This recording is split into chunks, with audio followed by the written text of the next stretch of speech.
আজকের ক্লাসে সবাইকে ওয়েলকাম। আমরা আগের দিন আলোচনা করেছি জল দূষণ। তো কীটনাশকের দ্বারা, ডিটারজেন্টের দ্বারা, বিভিন্ন রকমের সার, রাসায়নিক সার প্রয়োগের ফলে কিভাবে জলের দূষণ হয়েছে সেটা আমরা দেখেছি। নাইট্রেট আয়নের উপস্থিতির জন্য বাচ্চাদের একটা রোগ হয়, সেটাকে ব্লু বেবি সিনড্রোম বলে। তো আগের ক্লাসে এটার নাম অন্য নামও বলেছিলাম, তো ব্লু বেবি সিনড্রোমটাও মনে রাখবে। তো সেটাও যদি প্রশ্নে আসে তাহলে উত্তর করতে পারবে। তো আমরা দূষণ নিয়ে আলোচনা করছি এবং এই পরিপ্রেক্ষিতে গঙ্গার কথা আসবে। তার কারণ গঙ্গা ভারতের দীর্ঘতম নদী আর খুব গুরুত্বপূর্ণ নদী। গঙ্গা এই তার বিস্তীর্ণ অববাহিকা, অর্থাৎ উৎপত্তি হয়েছে কোথায়? গঙ্গোত্রী হিমবাহ হিমালয়ে, সেখান থেকে বিভিন্ন শহরের উপর দিয়ে এসে সেটা পড়েছে বঙ্গোপসাগরে। কলকাতার কাছে তার মোহনা, হুগলি কলকাতায় এসে পড়েছে কোথায়? বঙ্গোপসাগরে। এবং এই বিস্তীর্ণ যে গতিপথ, তার গতিপথে অনেক শহর আছে, অনেক কলকারখানা আছে, এবং এই কলকারখানার নানা রকমের বর্জ্য এবং আমাদের সংস্কার কুসংস্কার জনিত নানা রকম কারণ, প্রকৃতি বিজ্ঞান সম্পর্কে মানুষের অজ্ঞতা এবং ব্যাপক জনঘনত্ব, এখানে প্রায় 37% মানুষ বসবাস করে। আর গঙ্গা বেসিন অর্থাৎ গঙ্গা অববাহিকা খুব বড়, এর ব্যাপ্তি 9 স্কয়ার কিলোমিটার, 9 কিলোমিটার স্কয়ার। আচ্ছা, এটা তাহলে কিলোমিটার স্কয়ার। আর এর বিস্তৃতি কত? বিস্তৃতি হচ্ছে 2525 কিলোমিটার। এই বিস্তীর্ণ অঞ্চলে জনঘনত্ব খুব বেশি এবং এখানে চাষবাসও খুব ভালো হয়, যেহেতু গঙ্গার পলি খুব ভালো, খুব উর্বর মাটি, সেই কারণে এখানে চাষবাসও খুব ভালো হয়। আর এত উপকূল আবহাওয়ার জন্য জনঘনত্ব বেশি। কিন্তু তার ফলে যেটা হয়েছে যে গঙ্গার অবস্থা আর সহ্য করতে সে পারছে না। সর্বং সহা গঙ্গা মাতা আর পাপীদেরকে ক্ষমা করতে পারছে না। মাতার এবার আমরা যদি অনেক প্ল্যান করা হয়েছে, গঙ্গা অ্যাকশন প্ল্যান, গঙ্গা বাঁচাও অভিযান, নানা রকম ভাবে বহু বছর ধরে অনেক অভিযান চলেছে। কিন্তু আমরা যদি নিজেরা সচেতন না হই তাহলে কিন্তু আমরা গঙ্গা কেন কোনো নদীকেই বাঁচাতে পারবো না। এবং নদী একটা সভ্যতাকে টিকিয়ে রাখে, তো নদীকে বাঁচানো আমাদের পক্ষে খুব গুরুত্বপূর্ণ। এবং এই নদীর গতিপথে যে এই গঙ্গোত্রী থেকে বঙ্গোপসাগর পর্যন্ত যে বিস্তৃত অনেকটা গতিপথ, সেই গতিপথে বিভিন্ন অঞ্চলে জলের যা অবস্থা হয়েছে সেটা আমরা দুটো প্যারামিটার দিয়ে দেখব। একটা হচ্ছে ডিও আর একটা বিওডি। ডিও মানে ডিজলভ অক্সিজেন, ডিজলভ অক্সিজেন অর্থাৎ জলে দ্রবীভূত অক্সিজেনের পরিমাণ। এই দ্রবীভূত অক্সিজেন থেকে জলজ প্রাণীরা বেঁচে থাকে, তো এটা একটা খুব গুরুত্বপূর্ণ প্যারামিটার। বিওডি এর ফুল ফর্ম হচ্ছে বায়োকেমিক্যাল অক্সিজেন ডিমান্ড, অর্থাৎ একে বাংলা করলে আমরা পাই জীব রাসায়নিক অক্সিজেনের চাহিদা। জলে বিভিন্ন রকমের আণুবীক্ষণিক জীব এবং ব্যাকটেরিয়া থাকে। তারা কি করে? তারা জলে যে দ্রবীভূত অক্সিজেন থাকে এই অক্সিজেনটাকে কাজে লাগায়, এবং এটাকে আমরা যেভাবে পরিমাপ করি সেটাই হচ্ছে বিওডি অর্থাৎ বায়োকেমিক্যাল অক্সিজেন ডিমান্ড বা জীব রাসায়নিক অক্সিজেনের চাহিদা। বিওডি তাহলে কি হলো? জলে বসবাসকারী বিভিন্ন আণুবীক্ষণিক জীব এবং ব্যাকটেরিয়া দ্বারা দূষিত জলের এই ডিজলভ অক্সিজেন হ্রাসের পরিমাপকে, অর্থাৎ দ্রবীভূত অক্সিজেন হ্রাসের পরিমাপকে বলা হচ্ছে জীব রাসায়নিক অক্সিজেনের চাহিদা বা বায়োকেমিক্যাল অক্সিজেন ডিমান্ড। এটা হচ্ছে দ্রবীভূত অক্সিজেন। এই দুটো প্যারামিটার দিয়ে আমরা সেই কোন অঞ্চলের জল কেমন সেটা আমরা মাপি। তো বিভিন্ন গঙ্গার গতিপথে, গঙ্গা যেখানে উৎপত্তি হয়েছে সেখানে ডিও 8 থেকে 9 আর বিওডি হচ্ছে <2। তারপরে এটা যেখানে উৎপত্তি স্থলে অনেক বেশি আছে। তারপরে আমরা দেখতে পাচ্ছি আরেকটু নিচে যখন কানপুরে কানপুরে অবস্থা খারাপ হতে শুরু হয়ে গেছে, ডিজলভ অক্সিজেনের পরিমাণ 4 থেকে 6, আর বিওডি হচ্ছে 10 থেকে 50। এরপর বারাণসীতে আরো অবস্থা একটু খারাপ হয়েছে। বারাণসীতে কত আছে, ডিও আমরা দেখতে পাচ্ছি 8 থেকে 9, আর বিওডি 4 থেকে 24। কলকাতায় অবস্থা শোচনীয়। কলকাতার কাছে আমরা দেখতে পাচ্ছি ডিও কত, 4 থেকে 7, আর বিওডি 4 থেকে 50। এই হলো গতিপথের বিভিন্ন জায়গায় ডিও এবং বিওডি এর পরিমাপ। এমনকি কলকাতার কাছে দেখা যাচ্ছে জলে বিভিন্ন রকমের কীটনাশকের উপস্থিতি, আর এই অঞ্চলে বসবাসকারী মানুষের রক্তে এবং চুলেও পাওয়া যাচ্ছে এই ধরনের মারক পদার্থের উপস্থিতি। এখানে যে সমস্ত এমনকি থিতিয়ে পড়া পলিমাটিতে দেখা যাচ্ছে ভারী ধাতু, তার মধ্যে কি রয়েছে, তার মধ্যে আছে ক্যাডমিয়াম সিডি, ক্রোমিয়াম সি, আর আছে পারদ আর সীসা। এই সমস্ত মারক পদার্থের উপস্থিতি। বিজ্ঞানীরা মানুষকে সাবধান করেই চলেছে, এবং আমরা যদি সাবধান না হই তাহলে কিন্তু আমরা জল দূষণ আটকাতে পারবো না। এবার আমরা দেখব যে অ্যালগাল ব্লুম জলের যে সমস্ত শ্যাওলা অপুষ্পক উদ্ভিদ বসবাস করে তাদেরকে বলা হয় অ্যালজিও বলে, তাহলে একে বলে অ্যালগি বা অ্যালজি, উচ্চারণের উপর নির্ভর করবে।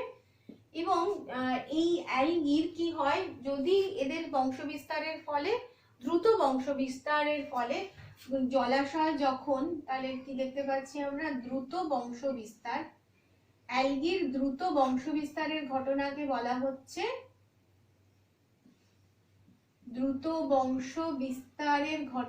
কি বলা হচ্ছে, অ্যালগাল ব্লুম।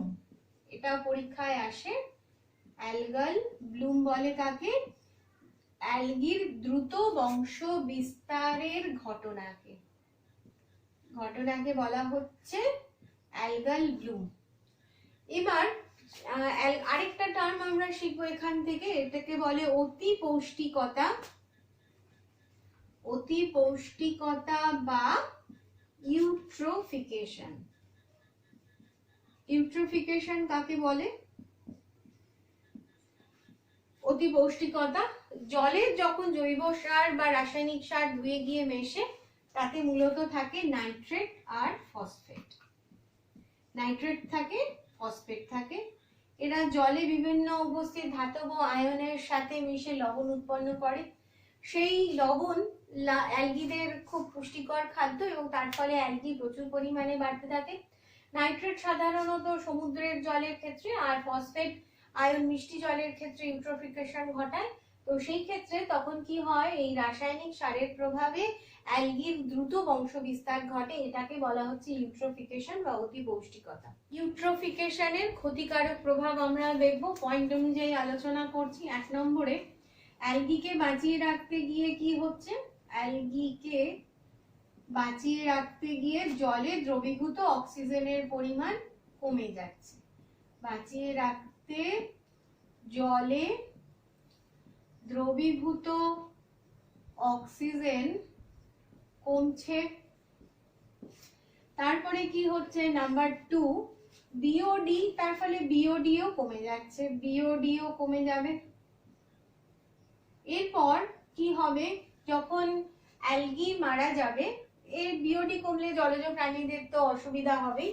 এরপর যখন অ্যালগি গুলো মারা যাবে, অ্যালগি মারা গেলে ব্যাকটেরিয়া দিয়ে এদের পচন হবে। ব্যাকটেরিয়া দ্বারা পচন, এবং তার ফলে কি হবে, বিওডি আরো কমে যাবে।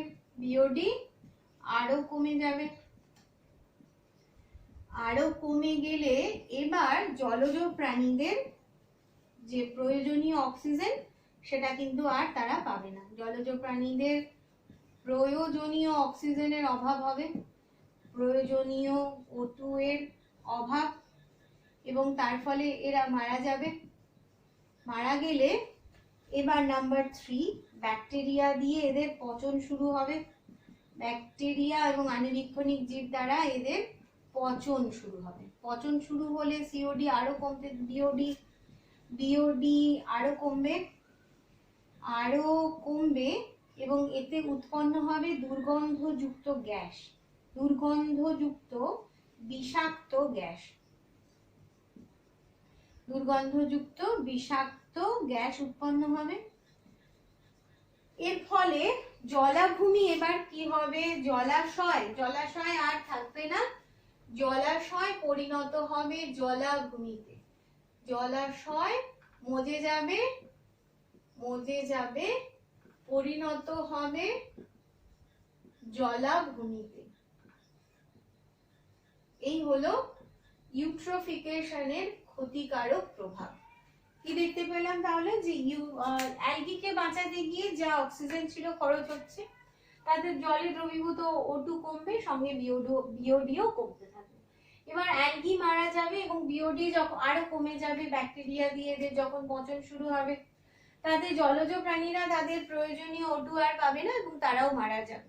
তাদের পচন শুরু হবে ব্যাকটেরিয়া দিয়ে, তখন জলাশয় থেকে উৎপন্ন হবে দুর্গন্ধযুক্ত বিষাক্ত গ্যাস, এবং এর ফলে কি হবে, জলাশয়টা পরিণত হবে জলাভূমিতে, জলাশয়ের আর অস্তিত্ব থাকবে না। এবার আমরা দূষণের প্রভাব দেখব। এটা আমরা দেখলাম ইউট্রোফিকেশনের প্রভাব, এবার দেখব জল দূষণের প্রভাব। আমাদের সারাদিনে মোটামুটি 3 থেকে 4 লিটার জল শুধু পান করতে লাগে, আর তাছাড়া নানা রকমের প্রয়োজনীয় কাজে, আমাদের নিত্য প্রয়োজনীয় কাজে জলের প্রচুর ব্যবহার আছে। কিন্তু জল তো আছে অনেক, কিন্তু সেই জল তো ব্যবহারযোগ্য নয়। তার মধ্যে যেটুকু জল ছিল সেটাও আবার দূষণের প্রভাব হয়ে যাচ্ছে মারাত্মক। তার ফলে আমরা কিন্তু খুব সংকটজনক অবস্থায় রয়েছি। 1 নম্বর খুব সরাসরি যে প্রভাব, সেটা হচ্ছে এই দূষিত জলের ফলে কলেরা, টাইফয়েড, আমাশয়, আন্ত্রিক, হেপাটাইটিস এই ধরনের রোগ হতে পারে দূষিত জল থেকে। নাম্বার 2, যদি আর্সেনিক যুক্ত জল হয় তাহলে কি হয়, ব্ল্যাক ফুট ডিজিজ হয়। ব্ল্যাক ফুট ডিজিজ বা আরেকটা রোগ হয়, সেটা হচ্ছে আর্সেনিকোসিস। এই রোগটা হয়। আর্সেনিক দূষণ আমরা আরো ভালোভাবে পড়বো।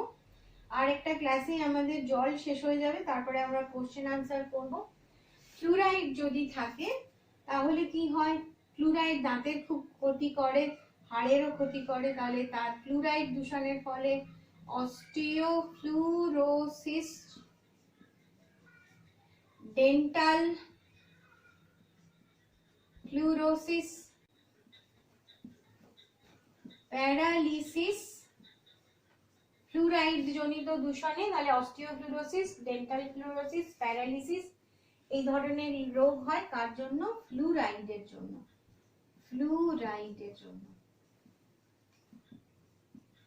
আচ্ছা, এবার আমরা যে সমস্ত দেখেছিলাম পাখিদের আরেকটা রোগ হয়, সেটা হচ্ছে হাইপোথার্মিয়া। এই রোগটা পাখিদের হয়, হাইপোথার্মিয়া পাখিদের হয়। আর আমরা দেখলাম এতক্ষণ যে আলোচনা করছিলাম সেটা হচ্ছে DO কমে যায়, তাতে জলজ প্রাণীদের অসুবিধা হয়ে যায়। এমনকি ডিজলভ অক্সিজেন কমতে কমতে জলজ প্রাণীরা মারাও যেতে পারে। তাহলে COD, তারপর BCOD হচ্ছে chemical oxygen demand, BOD biochemical oxygen demand, এগুলো বাড়তে থাকে, বেড়ে যায়।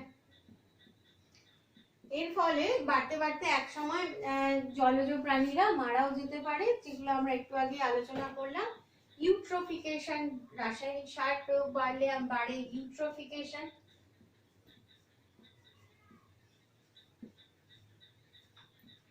পারদ সীসা জনিত দূষণে পারদ, তারপরে সীসা, এই ধরনের চর্মরোগ হয়। চর্মরোগ, পারদের জন্য একটা রোগ হয়েছিল, সেই রোগটার নাম মিনামাটা। পারদ জলে মিশে গিয়ে মিনামাটা রোগ হয়েছিল। তাহলে আজকের ক্লাস এই পর্যন্ত। আমাদের বাকি থাকলো আর অল্পই একটু অংশ, জলের আর্সেনিক দূষণ আর ফ্লুরাইড দূষণ। আজকে আমরা জাস্ট হিন্ট দিয়েছি যে এই দুটো দূষণের ফলে কি রোগ হয়, আর পরবর্তী ক্লাসে আমরা এটা একটু বিস্তারিত আলোচনা করবো। তোমরা মন দিয়ে সব ভিডিও দেখতে